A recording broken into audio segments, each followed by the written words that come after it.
Polar bears and polar cubs, it's that time again. Time for some different notes. And today's notes will be over Avogadro's law and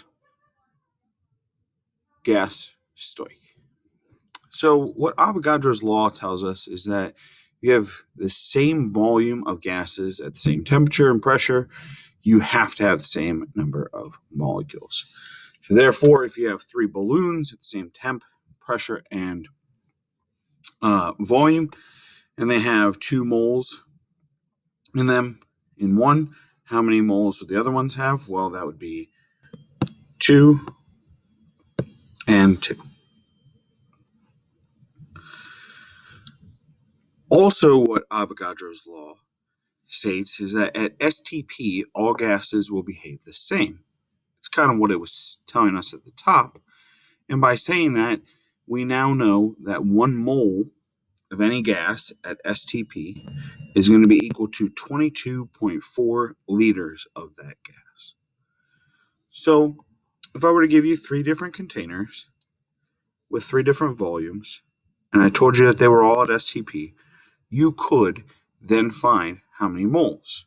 So you just divide this by 22.4, and that gives you 2 here, gives you 1 here, and 0.5 moles here.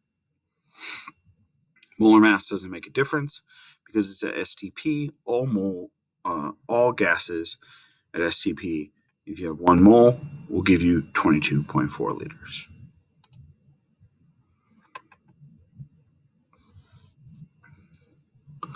So the same thing can be said that if they're at STP and you have your liters sample, what you can do then is determine how many grams are in there. Well, if this, when you divide by 22.4 is 2 moles, and this is 2 moles, what ends up happening is you have to take the molar mass times that. So you would take 2 times 32.00 for oxygen, giving you 64.00 grams, and then you would take 2 times 79.9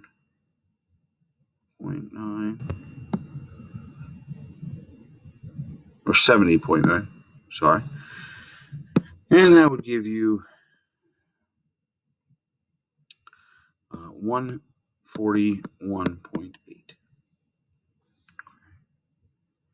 And then finally, if you wanted to see the volume, if you have that, you would take the 7.08 moles, and since it's at STP, and put that over 1 with nitrogen gas, times 22.4 liters of nitrogen gas per 1 mole of nitrogen gas. Go ahead and multiply that.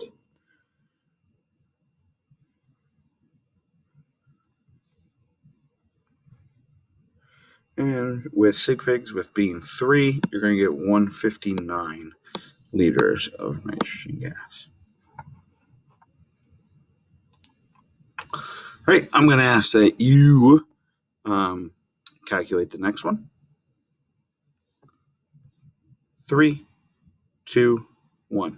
So it's asking how many moles. So if you take 14.1 liters of hydrogen gas over 1, multiply that by 1 mole of hydrogen gas per 22.4 liters of hydrogen gas, and you're going to get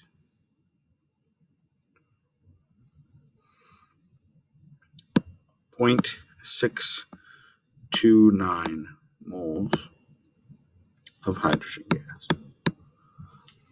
All right, that was Avogadro's law. We're going to dive into gas Stoich next. So in order to complete gas stoichiometry, you must have a balanced chemical equation first and foremost. Writing down your givens and unknowns will be helpful because you can start with 2 things. You can either start with the ideal gas law and solve for moles and then do your Stoich, or you might have to do Stoich, solving for moles, and then plug that into gas law equation. We won't really go too in depth with percentage yield with gas Stoich. You could be asked to do that. And then remember final answers, correct units, sig figs, and the formula. Note, like I just said, steps 3 and 4, they can be reversed. So you could do ideal gas law, then Stoich, or you could do Stoich and then ideal gas law. So let's run through one together. So in order to balance this one, you need a 2 here, and that is balanced. So when I run through here with this problem, I have a temperature of 294 Kelvin. I have a pressure, remember this needs to be in atmosphere, so I'm going to take 781 divided by 760.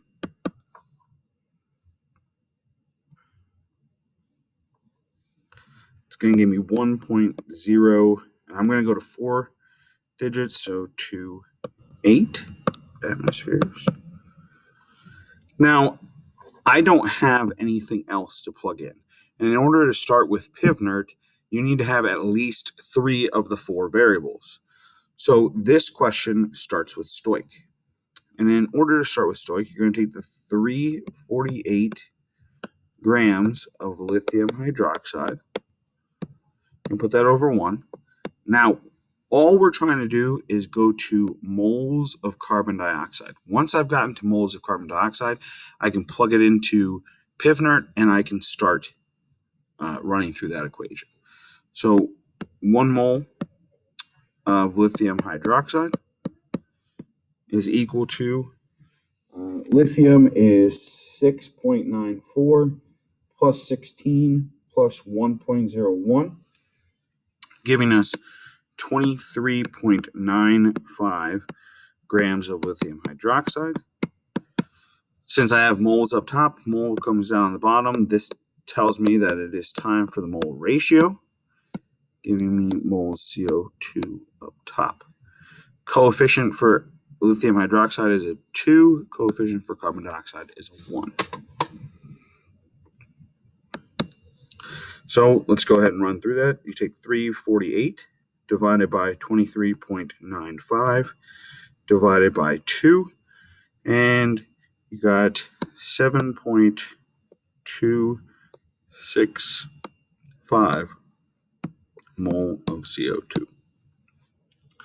Now that all of my variables, pressure and temperature, were already related to carbon dioxide, and now I have a mole value of carbon dioxide, I can run through PivNert. We're solving for volume.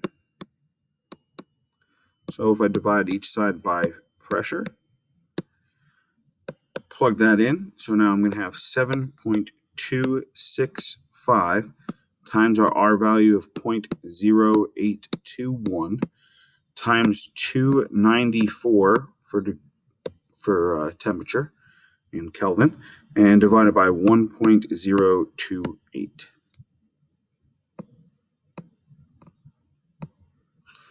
And let's go ahead and total that out.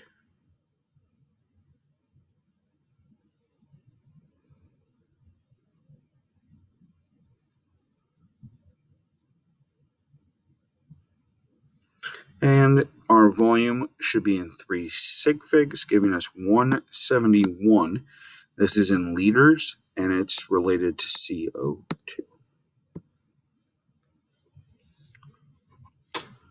Right, and that is gas Stoich. So I'm going to go ahead and click on to the next slide, have you guys do that, and then we'll go through it in a little bit. Right, just so that you guys don't really have to balance it, I'm going to balance it for you. So if I put a 3 here and a 2 here, what that does is that gives me 6 H's and 6 OH's, which would put a 6 here. Right, go ahead and pause it, and then we'll go over the answers in 3, 2, and 1. All right, so it says calculate the mass of magnesium nitride that produces this much of ammonia at this temperature and that pressure. So what I noticed is right away I have 3 of the variables that go into PivNert telling me that I'm going to do PivNert and then Stoich. So I have V, I have T, and I have P. So again, that's 743 divided by 760 to get it into atmospheres.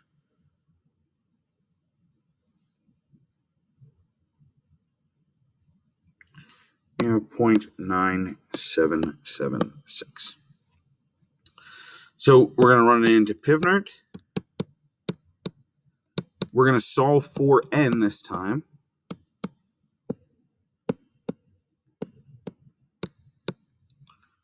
Okay, so when we plug that in, we have 0.9776 times 14.7 all over 0.0821 times 297.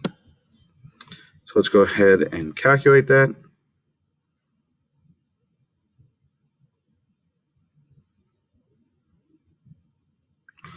And I get a mole value of 0.5894.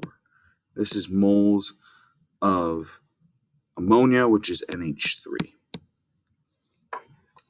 So we're about halfway there. The next step is we need to run it back to and calculate the mass of magnesium nitride.